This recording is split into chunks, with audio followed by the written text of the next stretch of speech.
Pada materi pertama akan dijelaskan mengenai pengertian TQM. Istilah Indonesia, Total Quality Management atau TQM, disebut manajemen mutu terpadu yang juga disebut manajemen kualitas terpadu.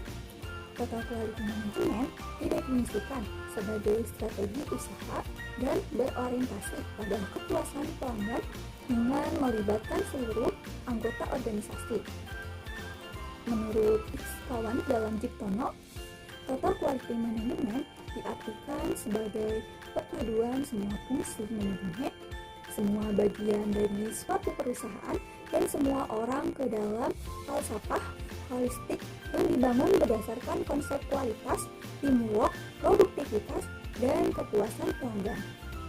TQM adalah suatu pendekatan dalam menjalankan usaha yang mencoba untuk memaksimumkan daya saing organisasi melalui perbaikan terus-menerus atas produk, jasa, manusia, proses, dan lingkungan.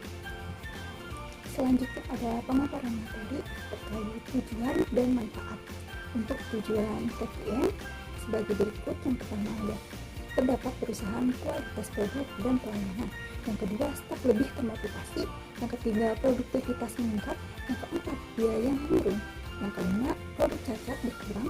Yang keenam, permasalahan dapat diselesaikan dengan cepat. Yang ketujuh, menciptakan teamwork. Yang kedelapan, hubungan antar staf departemen yang lebih berbeda dan lebih mudah. Sedangkan untuk manfaat Total Quality Management, yang pertama, pelanggan lebih diperhatikan.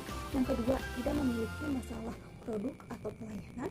Yang ketiga, kepuasan pelanggan terjaga. Di sini saya akan menjelaskan tentang jenis kegiatan Total Quality Management atau TQM, mencangkup berbagai kegiatan yang bertujuan untuk meningkatkan kualitas produk atau layanan secara keseluruhan melalui partisipasi seluruh anggota organisasi.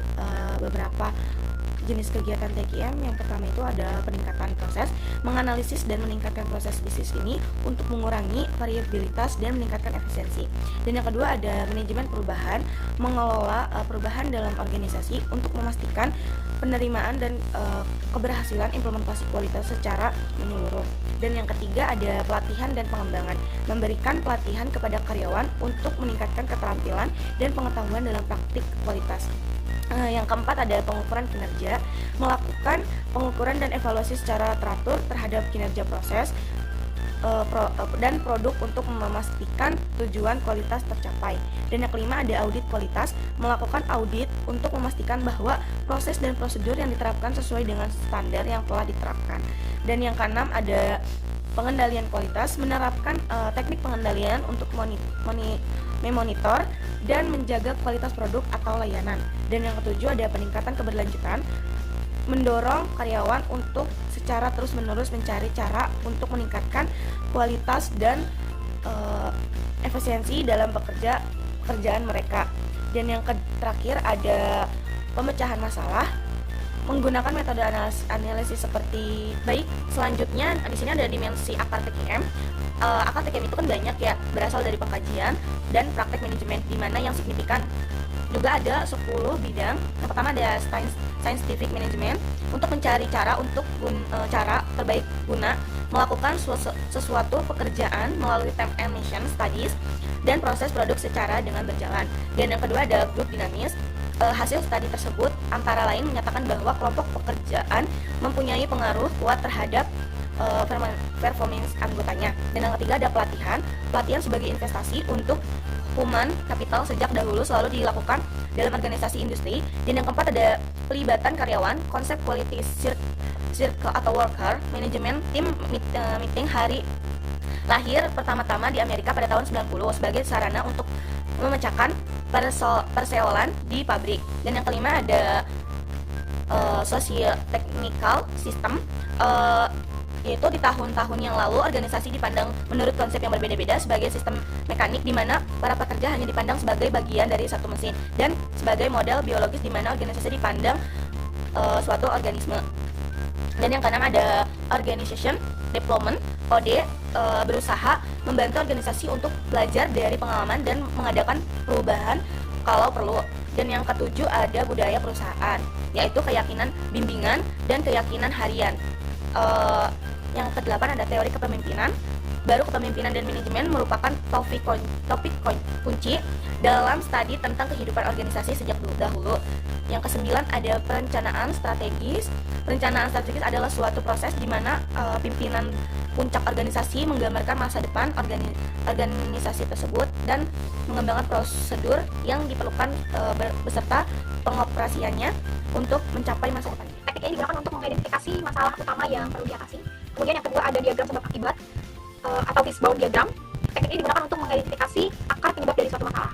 Yang ketiga ada analisis SWOT. Teknik ini digunakan untuk mengevaluasi kekuatan, kelemahan, peluang, dan ancaman. Yang keempat ada statistical process control. Metode ini menggunakan alat statistik untuk memantau dan mengendalikan proses. Yang kelima ada metode Six Sigma. Pendekatan yang berfokus pada pengurangan cacat dan variabilitas dalam proses. Yang keenam ada survei kepuasan pelanggan. Mengumpulkan umpan balik dari pelanggan melalui survei dapat memberikan wawasan berharga tentang area yang diperbaiki. Yang ketujuh itu ada benchmarking. Teknik ini melibatkan perbandingan kerja organisasi dengan praktik terbaik di industri atau dengan pesaing. Yang kedelapan itu ada flowchart. Diagram awal digunakan untuk memetakan proses dan langkah-langkah yang terlibat. Yang kesembilan itu ada qualification development. Teknik yang digunakan untuk menerjemahkan kebutuhan pelanggan ke dalam spesifikasi terkait produk atau layanan. Dan yang terakhir itu ada root cause analysis. Teknik ini digunakan untuk mengidentifikasi akar penyebab dari masalah. Kemudian selanjutnya ada prinsip dan pendekatan total quality management atau TQM. Ruang lingkup TQM mengandung beberapa prinsip umum yang dapat dijabarkan, yaitu yang pertama ada quality leadership atau kepemimpinan berkualitas tinggi. Kemudian yang kedua ada stakeholder focus. Fokus kepada kepentingan semua pemegang saham, seluruh karyawan perusahaan, pemasok, konsumen, serta masyarakat pada umumnya. Yang ketiga ada integrate business strategy, yaitu falsafah dan perencanaan kualitas sudah diintegrasikan dalam strategi bisnis. Yang keempat ada teamwork, yaitu memelihara kerjasama yang baik dalam tim. Yang kelima ada empowerment, yaitu kemampuan memberikan kepercayaan dan wewenang. Yang keenam ada proses manajemen, yaitu manajemen prosesnya dengan kualitas yang baik. Yang ketujuh ada aset manajemen, dan yang kedelapan ada continuous improvement, yaitu perbaikan kualitas terus-menerus. Yang kesembilan ada learning organization, menanam parade untuk belajar terus. Yang kesepuluh ada measurement, yaitu pengukuran semua langkah tahap proses untuk mengetahui di mana dan bila mana diperlukan perbaikan untuk mencapai standar kualitas yang telah disetujui. Dan yang terakhir itu ada add value, yaitu menciptakan nilai tambah produk atau jasa yang bersifat yang bermanfaat bagi konsumen dan menguntungkan bagi produsen. Selanjutnya ada beberapa faktor-faktor yang menyebabkan kegagalan dari total quality management. Itu yang pertama ada delegasi dan kepemimpinan yang tidak baik dari manajemen senior. Inisiatif upaya perbaikan kualitas secara berkesinambungan sepatutnya dimulai dari pihak manajemen, di mana mereka harus terlibat secara langsung dalam pelaksanaannya. Kemudian yang kedua ada tim manajemen organisasi perlu membentuk beberapa tim yang melibatkan semua karyawan. Untuk menunjang dan menumbuhkan kerjasama dalam tim, paling tidak ada dua hal yang harus diperhatikan. Pertama, baik penyedia maupun karyawan harus memiliki pengalaman yang baik terhadap perannya masing-masing. Penyedia perlu mempelajari cara menjadi pelatih yang efektif, sedangkan karyawan perlu mempelajari cara menjadi anggota tim yang baik. Kemudian yang ketiga itu ada proses penyebarluasan atau deployment. Ada organisasi mengembangkan inisiatif tanpa secara bersamaan mengembangkan rencana untuk menyatukannya ke dalam seluruh elemen organisasi. Seharusnya pengembangan inisiatif tersebut juga melibatkan para manajer, serikat kerja, pemasok, dan bidang produksi lainnya. Karena usaha ini meliputi pemikiran tentang struktur, penghargaan, pengembangan keterampilan, pendidikan, dan kesadaran. Dan yang keempat itu ada menggunakan pendekatan terbatas. Ada organisasi yang hanya menggunakan pendekatan Deming, pendekatan Juran, atau pendekatan Crosby, dan hanya menerapkan prinsip-prinsip yang ditentukan di situ. Padahal tidak ada pendekatan satupun yang disarankan ketiga pakar tersebut yang cocok dan dapat digunakan dalam segala situasi. Bahkan pakar kualitas mendorong organisasi untuk menyesuaikan program-program kualitas dengan kebutuhan mereka masing-masing. Dan yang terakhir itu ada harapan yang terlalu berlebihan dan tidak realistis. Bila hanya mengirim karyawan untuk mengikuti suatu pelatihan selama beberapa hari, bukan berarti telah membentuk keterampilan mereka. Masih dibutuhkan waktu untuk mendidik dan membuat para karyawan sadar akan pentingnya kualitas. Selanjutnya ada beberapa faktor-faktor yang menyebabkan kegagalan dari total quality management. Itu yang pertama ada delegasi dan kepemimpinan yang tidak baik dari manajemen senior. Inisiatif upaya perbaikan kualitas secara berkesinambungan sepatutnya dimulai dari pihak manajemen, di mana mereka harus terlibat secara langsung dalam pelaksanaannya. Kemudian yang kedua ada tim manajemen organisasi perlu membentuk beberapa tim yang melibatkan semua karyawan. Untuk menunjang dan menumbuhkan kerjasama dalam tim, paling tidak ada dua hal yang harus diperhatikan. Pertama, baik penyedia maupun karyawan harus memiliki pengalaman yang baik terhadap perannya masing-masing. Penyedia perlu mempelajari cara menjadi pelatih yang efektif, sedangkan karyawan perlu mempelajari cara menjadi anggota tim yang baik. Kemudian yang ketiga itu ada proses penyebarluasan atau development. Ada organisasi mengembangkan inisiatif tanpa secara bersamaan mengembangkan rencana untuk menyatukannya ke dalam seluruh elemen organisasi. Seharusnya pengembangan inisiatif tersebut juga melibatkan para manajer, serikat kerja, pemasok, dan bidang produksi lainnya. Karena usaha ini meliputi pemikiran tentang struktur, penghargaan, pengembangan keterampilan, pendidikan, dan kesadaran. Dan yang keempat itu ada menggunakan pendekatan terbatas.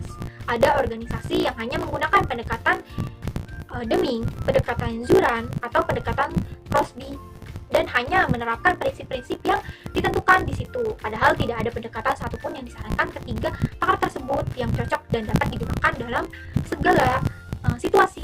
Baik, di sini saya akan menjelaskan keunggulan dan kelemahan total quality management.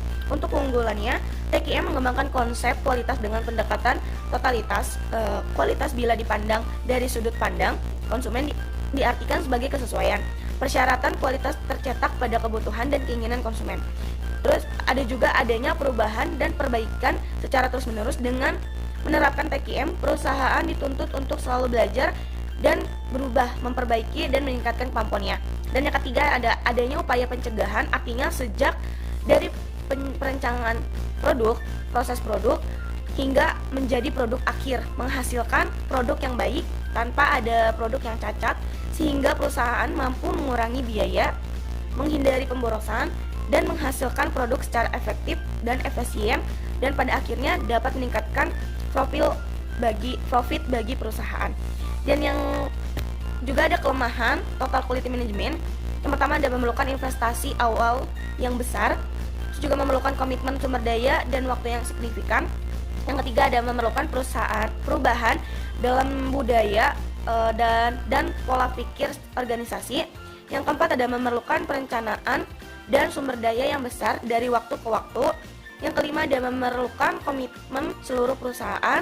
Yang keenam ada memeriksa pelatihan, infrastruktur, dan pengembangan tim yang lebih banyak.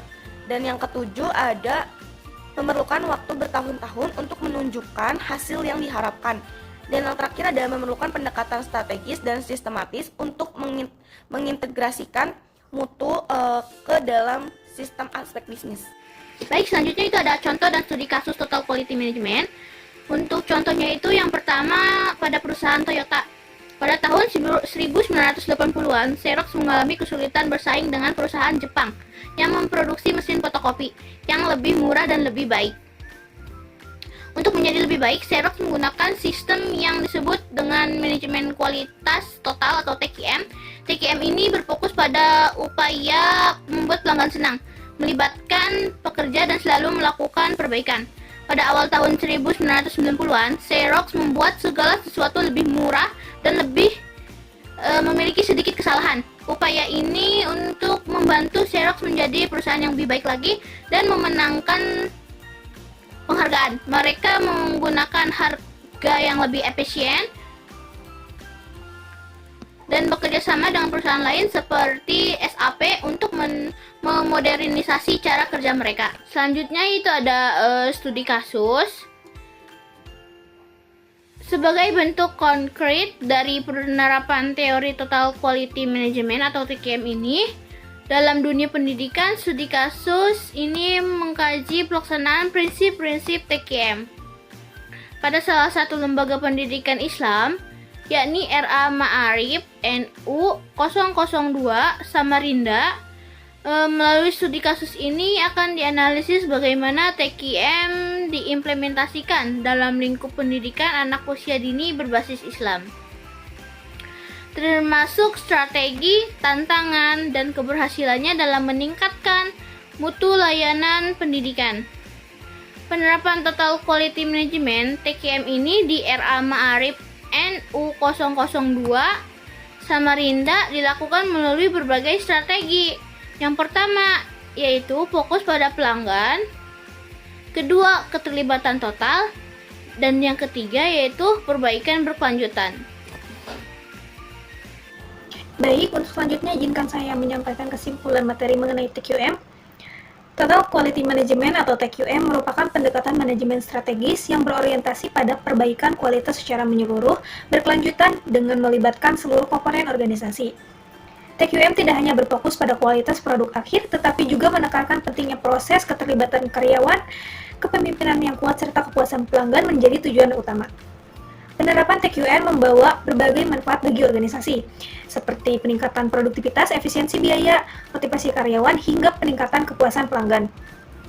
Namun di sisi lain, implementasi TQM juga memiliki tantangan, seperti kebutuhan akan investasi awal yang besar, perubahan budaya organisasi, dan komitmen jangka panjang dari seluruh pihak. Baik,